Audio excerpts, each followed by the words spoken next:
We're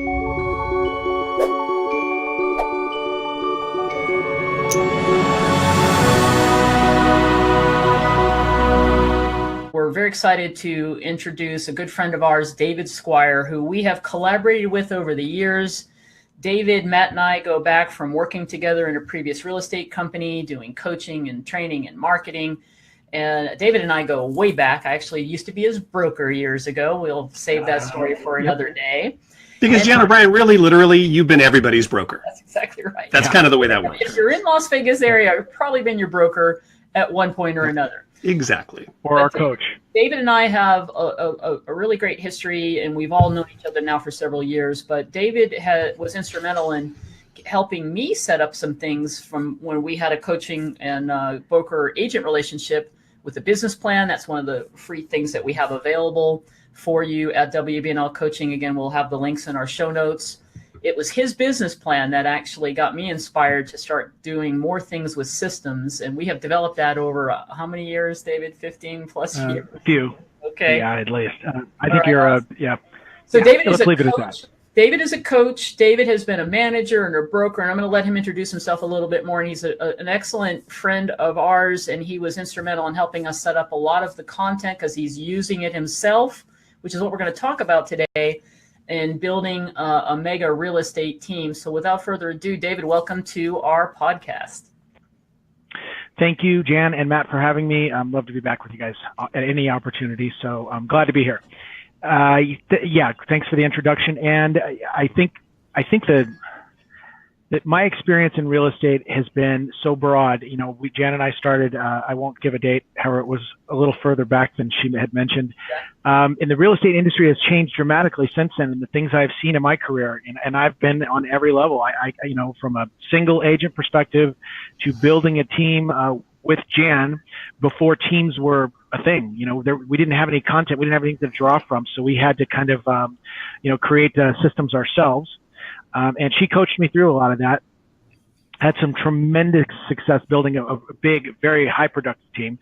And then, of course, I dealt with some of the down markets and the turns as well, and learned a lot from that as well. So I have been an owner, a broker. I have a coach, of course. The three of us spent a ton of time in the coaching realm in the corporate world. And now I have kind of decided in my career that it's a good time to take all those things that I've learned over the last 30 years of my real estate career and go back and apply all the things that I've been coaching for all the years and I've been learning for all the years and build myself a real bulletproof team. You know, I have all of the knowledge, I have all of the tools, and it's a wonderful opportunity. So, and I want to add the one little piece is the beautiful part of being involved with Jan and Matt and building and tweaking some of these tools has been that I have been able to kind of be do the beta testing on these things and run them through in my team and maybe make some tweaks or some changes or certainly benefit from them. So that has been a blessing for me and my team to have these systems to go to and not have to build them ourselves. You know, it's just plug and play. Absolutely. And we love you for that. And as a matter of fact, when you do get involved in our real estate team builder program, again, we'll have that all in the show notes for if you want to check that out. You'll see that we reference a lot of David's material in there and things that he did because he was the ultimate beta test and is now out there living it and doing it. So let's jump into a couple of questions. So that's who you are. That's how we all know each other. We want to really focus this interview on how to help people who are listening about the pitfalls in teams and so forth. So let's start out with this. What do you think are the 2 to 3 keys, David, when if someone's listening and they're thinking about building a team, or maybe they already have started, which is I find a lot when I'm coaching people, they've already started, and they have the ahas, oh my goodness. But what would you say to someone who's either thinking or in the beginning stages of building a team, the 2 or 3 keys for them? Well, I think always, first and foremost, I'll always go back to this, is systems. I mean, having systems in place, that is the core essential, in my opinion, of a team. You know, without those systems, you tend to spin your wheels, you're not working smart, you're working hard. And without the systems, in growing a team, you really don't have a value proposition. I mean, that technically will become your value proposition, is having systems in place that allow everyone on your team to excel in their areas of expertise or their specialty areas or so on and so forth. But it's all systems. I mean, that's definitely key, number one. Another thing in my experience is in my own personal experience and in coaching is growing too fast. I think I've seen that over and over again. I experience that is thinking I need to build this monster team and I need to hire someone else and get someone else on board. And what happens is we get ahead of the game. We don't have the support structure and the systems in place to support that team. It's counterproductive. And then we end up wasting time or losing people because they're not productive and we're not delivering on what our value proposition is really supposed to be. So growing too fast has been a monster issue, I think, for most teams I know, as well as my own.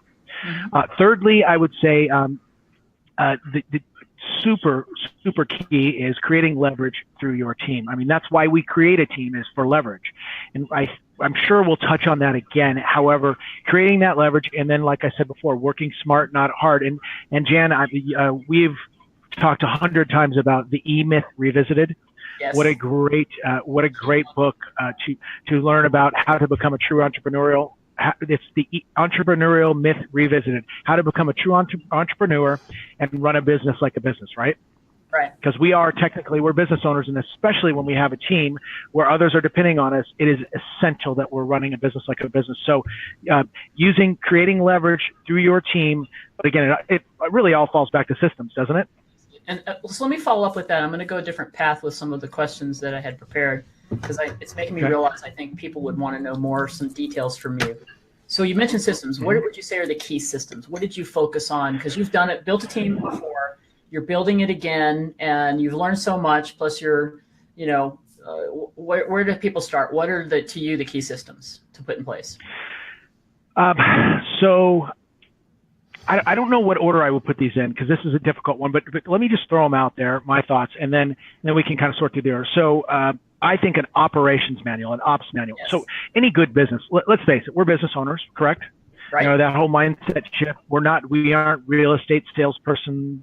We aren't, I don't sell real estate. David, I own a real estate business, right? So, hey, David, what do you do for a living? I own a real estate business. Thank you. I own a real estate business. What do you do, Jan? I own a real estate coaching company with my partner, Matt Emerson. I'm an entrepreneur. Correct. Absolutely, right? So any good business has an operations manual, right? And what I found in my experience in building a team or any business I've been in is if you have a solid operations manual in place, you have a foundation for growing your team, right? So everyone that comes on your team can refer to the operations manual. You become less of a permanent trainer in your business, right? Where your time is completely devoted to the little need of every person on your team. And you have an operations manual and a training manual in place that when you bring someone on your team, as you grow your team, it's going to be a foundational piece. That's back to systems, right? That's going to be a system that allows you to grow your team and leverage that instead of taking up all your time and becoming counterproductive. So an operations manual, or nowadays we are leveraging video. Thank you, Jen O'Brien, for this great one. I Snagit. I hope that's okay to endorse Snagit. Absolutely. I downloaded and bought Snagit, which is a screen recording app, essentially, that allows us to do screen recordings for our operations manual. So there's little mini tech videos for every single detail, everything we do in our business. There is a tutorial video on file for everyone that joins our team to reference at any time, right? So, and that's super time consuming. That's super time consuming, but in the long run, it pays back, over and over and over again. So that's great that you're doing that. And that's a good point, Matt. And I'll tell you what I learned, and this, I've learned from mistakes mostly. However, my first person I brought on ever in my team as a administrative person, I didn't know to build an ops manual. And so when I lost them, and I guess let's face it, when you have a team or you own a company, it's inevitable that you will lose people. However, when that person moved back to the East Coast and I lost her, I had to start from scratch all over again and train a new person. Hundreds of hours, right. Thousands of dollars. And so that next person that came on my team, and this is what I would strongly recommend in team building, is when you bring that next person on, or the current person you have, every activity that you train them on, every activity that you do or they do particularly, they need to create a page in the ops manual or a tech video for that particular thing. So guess what? Now you're not doing it. You're leveraging your team to do it. And then before you know it, they build your ops manual and lose someone. which we won't because we'll have a great support structure on our team. However, if you ever did, then training that new person, how much easier would it be the second time around, right? Okay. Plus, you really get the buy-in of the person that's building that. You know what I mean? They become almost part owners of the process. So it really, that's a great thing, David. That's a good point. And here's the thing that I've found is on my team, everyone kind of buys into that and up with things that I never would have thought of. So they're creating their own page, or their own piece of the ops manual. And I'm saying, wow, would have never thought of that. And one little last piece to that. Here's one I found. Things that I do, like, we all have something we do once a quarter or once a month in our business. And, it may be a technical thing. And then, like doing a mail merge or doing something, something like that could be complicated, right? And so every time we do it, we forget how we did it. So then we have to log in and spend 20 minutes or a half hour or an hour in tech support trying to figure out how to do the same thing that we did last time. So now I had my team create these tutorials. And so now guess what we do? As a team, it takes, 30 seconds to watch a tutorial. And then we go in and we save an hour of time on tech support to figure out how to do what we know we have to do once a month or once a quarter. So many ways to leverage that. But Jen, and then the other thing I would say is part of that is, and you asked what tools or systems I feel are most important. The second thing I would say is job descriptions. So defining job descriptions for everyone on your team. I know we have an exercise that we worked on together. What's the name of that tool that you created, Jen, for creating job descriptions? It's not where we define. We actually have a template. We have several templates in our program that lets you take it and customize it. Right. So what? No, I know what you're saying. Let me jump in on that because it's perfect what you're saying, because we also obviously through our training and our coaching, we think the key to everything, whether you're building a team or not, is to have a procedures manual. As a matter of fact, just coached several people this week and used this tool that he's talking about. And it's really an Excel spreadsheet template that's part of our team builder program that literally has what you do for listings A to Z, seller, work with sellers, work with buyers. And then literally your 4 pillars, which I'm going to get you to talk a little bit about, the 4 pillars for your marketing and lead generation, and then administration on your team and so on. So remember, think of yourself as, if you're building a team, you are a small brokerage within a brokerage. We're going to come back to a point on that as well. And you need all good companies, any kind of business owner needs a procedures manual. So we have a tool for that you take and you customize. From that, you can create your job descriptions. I think that's where you're going. So once you get clear about who does what, you can create job descriptions, checklist, and a procedures manual with the tool that we have, which we call our team operations manual template in our team builder program. And that kind of leads to this piece, David. If the underlying thing is there with job descriptions and key people, then you're building out your key systems with the idea that every time you work on a system, i.e. what we did for sellers, what we do for buyers, you're literally building it out in your operations manual. Is that kind of where you were going with all that? Yeah, it's exactly where I was going, because at first we're doing it all, right, Jen? Yeah. At first it's all, everything is me, right? I do everything. However, we went through this and we built this out, and it allowed me to really start to break down, to start to really realize all the many functions of a real estate company and things that have to get done. And then it allowed me to start to leverage and say, you know what? I have no business doing this. This is not revenue producing. I'm not working closest to the dollar. This needs to be an admin person. And this may be in their wheelhouse. Maybe that's the reason it goes into their job description. But it really allowed me to put the proper tasks in the proper areas for the proper people that may be better at it, or it is not dollar producing, or whatever the case may be. But it allowed me to define, no idea who should do what in the beginning.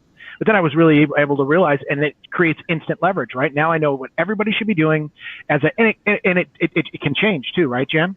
Exactly. As we grow, Matt, grow, that may shift. Maybe you start with an admin, and then they morph into a team manager, and so that shifts. But it allows you to compartmentalize or divide or at a glance see everything that happens and find out exactly who should be doing it. So that. Can I ask you? And then I have one more to add. Let me ask you. Go ahead. How important is it to hire an assistant, do you think, in team building before you start bringing buyer's agents or team associates on? Do you think that's funny you should ask that, because that was the next thing I was going to say. Like mine, my friend. Yeah. That was took the words out of my mouth. So yes, the next thing I would say is hiring strategies. And that is, I think, again, when I first started these things, speaking about these most important things in building a team, it's difficult for me to define which one should go where. Maybe the job descriptions goes first, and then hiring strategies maybe second, because then we can create the leverage and then leverage that, as I was saying, to build out our ops manual. Maybe I'd put it in that order, but hiring strategies, wow. We vetted this, did we not? We went through an intense process on hiring, and I've learned and heard from some of the greats around the country that you should always be looking for talent, right? There's always room for great talent when you're growing a company. Be very diligent about being slow to hire, quick to fire. Right. So if they're not a fit, you're going to throw good money after bad. You're going to waste time and trying to make them fit, and it's just not going to happen. Hiring practices are essential. And so, Jan, do you want to lead on that, or do you want to expound a little bit? I think I want to ask a couple other questions, because you're making me realize that we need to do a whole nother podcast episode just on how to hire an assistant. That's right. Staff, because working with us really defined what we coach, and you continue to coach people that you work with, David, is the process that he worked on. He actually was our test case, and I have successfully used your approach to this, David, with numerous clients over the last couple of years. So why don't we talk about, just know that to recap, he's talking operations manuals, so you can create job descriptions, but you have to hire talent, always be looking for talent. We will do a whole nother future episode, if we can ask you back, David, to just talk about that. Because I actually agree with you. To me, obviously, in our program, we talk about the 2 keys to team building are systems and hiring the right talent in the right position. So you just nailed it for us. Can I ask you a couple other quick questions so that we can get into another segment? One of the questions that people ask me all the time about that I get inquiries on as a coach is how do you do commission structures? And people want to know, how do they want to know, can we get things like contracts? And of course, we have all that in our program. But what they want to know is how to structure the team. Should I have people doing listings or just buyers? And to me, it's all about getting people clear on their goals. What is it that you want to do? Where do you want to go with your team? How big, and so on. But what's the advice you'd give someone on how do you structure commissions? Are you giving leads? Do you believe in teaching people how to go out there and do it? And so just your 2 cents on structure for commissions inside of your brokerage. On your team. Well, within my team. So in my opinion, there's no right or wrong there. Everyone's, as we've experienced, Jan and Matt, that every team is a little bit different, or a lot of bit different in some cases.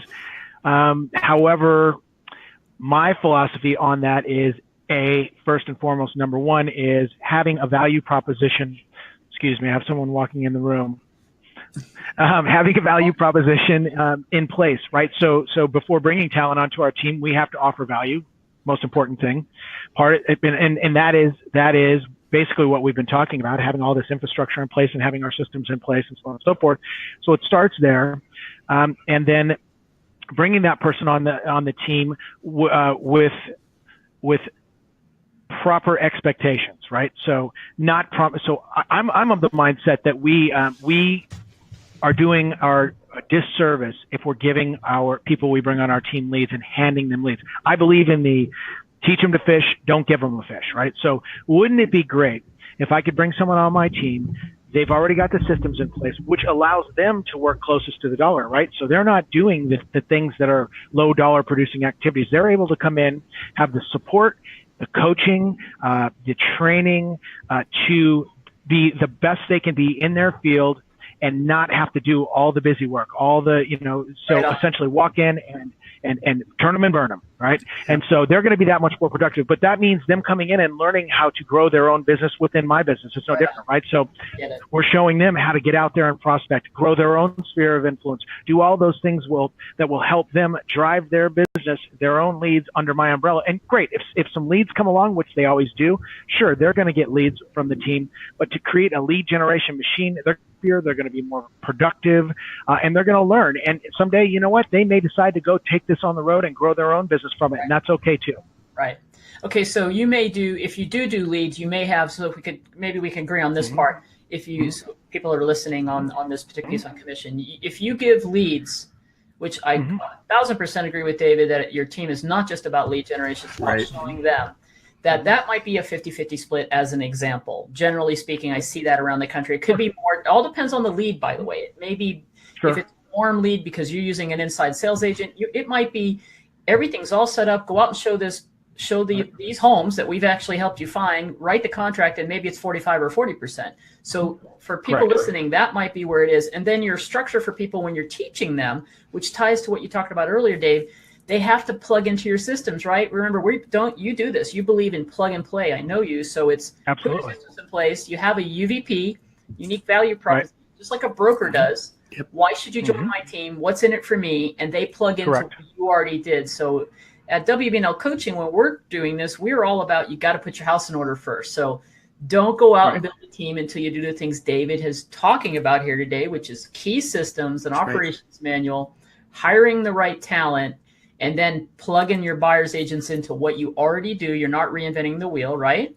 Correct. And then you have success with that. And then you may have a different structure to retain agents when they stay with you longer and so on. And that just varies by your company, the area of the country you're in, and competition. Wouldn't you say, David? Competition of other teams and so on.